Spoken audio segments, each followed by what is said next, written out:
There is a moment most people never admit out loud. It happens when you think you're completely alone.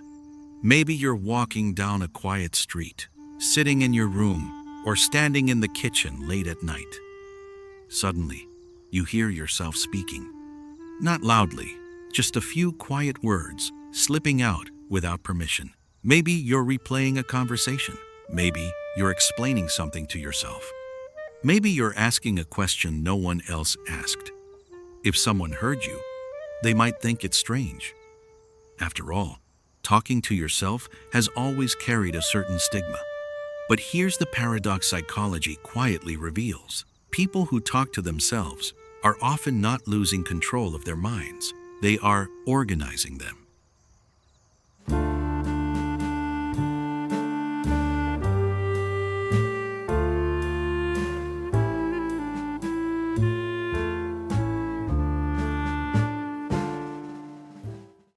Psychologists call this behavior self-directed speech.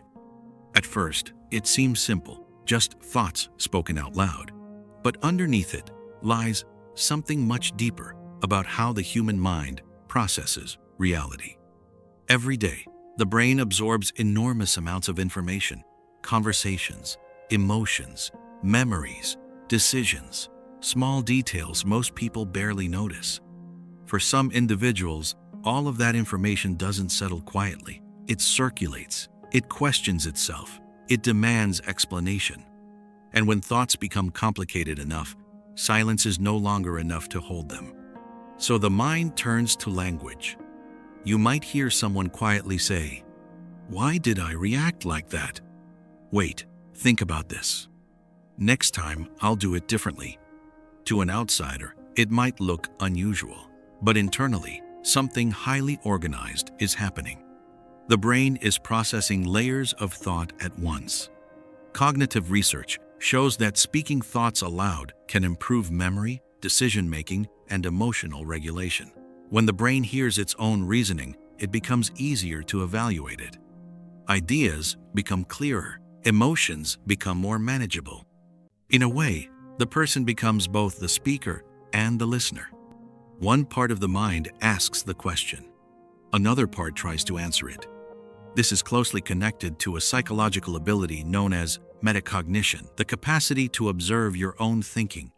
People with strong inner dialogue don't just experience life. They examine it. They replay moments others forget. They analyze emotions others ignore. They question reactions others simply accept. It's almost like living with a quiet narrator inside your mind. And when that narrator becomes strong enough, the silence around you stops feeling empty. It feels occupied. But this raises an interesting question. Why do some people develop such vivid inner conversations while others barely notice their thoughts at all? The answer often begins much earlier in life than most people realize. Sometimes the habit of talking to yourself starts in childhood. And it doesn't begin with loneliness. It begins with learning. If you watch a small child learning something new, you'll notice something fascinating. They often talk out loud while doing it. "Okay, 1, 2, 3. Put this here. No, that's wrong. Try again." To adults, it might sound like playful chatter, but developmental psychologists have long known that this is how children organize their thinking. Russian psychologist Lev Vygotsky called it private speech, a stage where language helps the brain structure attention, memory, and problem solving. At first, this speech is completely external. Children narrate their actions, guide themselves through challenges, and even comfort themselves out loud. But as they grow older, society quietly teaches them something. Thinking should be silent. So the voice moves inward. What once was spoken becomes an inner dialogue. Yet for some people, that transition is never total. The inner voice remains strong enough that, at times, it escapes into quiet words. Not because they lack control, but because their mind is used to thinking through language. And that habit often carries into adulthood. People who talk to themselves frequently tend to share certain psychological traits. One of the most common is deep introspection. They naturally reflect on their experiences. After a conversation ends, their mind may replay it like a film, analyzing tone, meaning, and emotion. Why did that moment feel strange? Did I misunderstand them? What did that reveal about me? This constant questioning isn't always comfortable, but it often leads to a powerful kind of self-awareness. While many people move through life reacting automatically, individuals with strong inner dialogue tend to pause and evaluate. They examine their decisions. They challenge their assumptions. They attempt to understand their own behavior. In psychology, this reflective process is closely linked to emotional intelligence. Being able to talk through your own feelings, even quietly to yourself, helps the brain regulate stress and confusion. Think about the moments when life becomes overwhelming. A difficult conversation, a sudden disappointment, a mistake you wish you could undo. In those moments, many people instinctively whisper something like, "It's okay, calm down, think clearly, you'll figure this out." That voice is not madness. It is the mind stabilizing itself. In fact, studies show that speaking to yourself in the second person, saying, "You can handle this," instead of "I can handle this," can actually reduce anxiety and increase self-control. The brain treats the words almost like advice from another person, which reveals something profound. When people talk to themselves, they are not truly alone. They are splitting their awareness into two roles: the one who feels and the one who guides. But this powerful mental tool has a shadow side as well, because the same voice that helps someone process life can also become the voice that never stops questioning it. And when that happens, the inner conversation can become both a gift and a burden.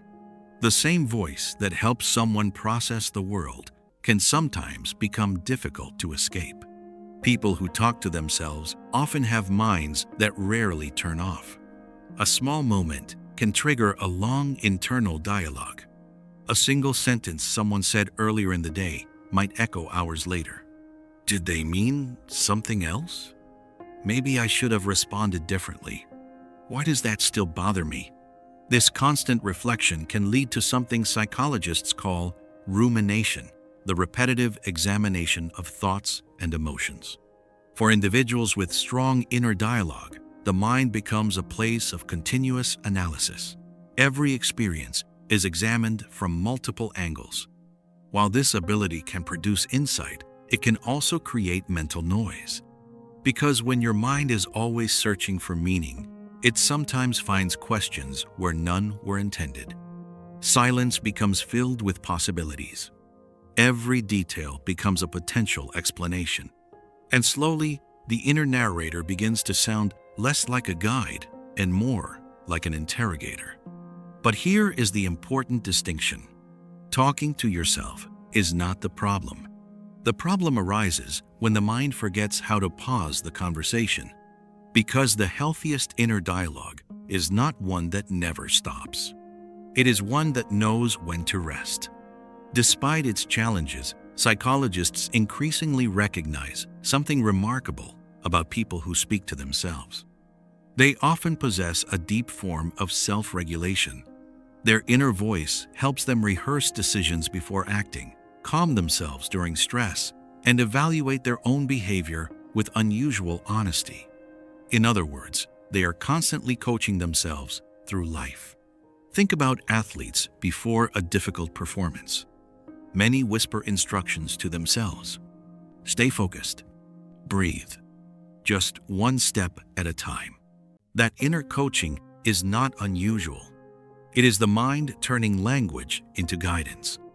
And people who naturally talk to themselves often develop this skill without realizing it. They become both the person experiencing life and the person helping navigate it. It is a quiet partnership between awareness and emotion. If you listen closely, everyone has some form of inner voice.